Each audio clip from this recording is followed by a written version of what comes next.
டிக்டாக்ல நமக்கு ரொம்ப பிடிச்ச கப்பல் பார்த்தீங்கன்னா தினாமு கப்பல்.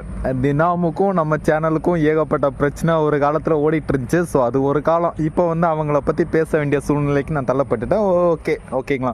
ஸோ அவங்களுக்கு வந்து ப்ரெக்னென்ட் ஆகி இப்போ ஒரு அழகான குழந்தை பிறந்துச்சு. ஸோ அந்த குழந்தைய வந்து அவங்க வீட்டில் வந்து ஆரத்தி எடுக்கிற ஒரு வீடியோ தான் இப்போ லைவ் வந்து ஷேர் பண்ணியிருந்தாங்க யூடியூப்ல. ஓகேங்களா. ஸோ அந்த வீடியோ தான் இப்போ செம வைரலாக போயிட்டு இருக்கு. ஓகேங்களா. ஸோ அது கீழே வந்து நிறைய பேர் வந்து என்ன குழந்தை என்ன சொல்லிட்டு நிறைய பேர் கேட்டிருந்தாங்க. ஓகேங்களா. ஆக்சுவலாக அவங்க இன்னும் ரிவீல் பண்ணலை. இனிமேல் தான் ஒவ்வொரு வீடியோவாக என்ன குழந்தை, என்ன குழந்தைக்கு என்ன பேர் வைக்கலாம் அப்படின்னு சொல்லிட்டு ஒவ்வொரு வீடியோ வந்து ரிலீஸ் பண்ணுவாங்க. ஸோ அதை பார்த்து நாம் என்ஜாய்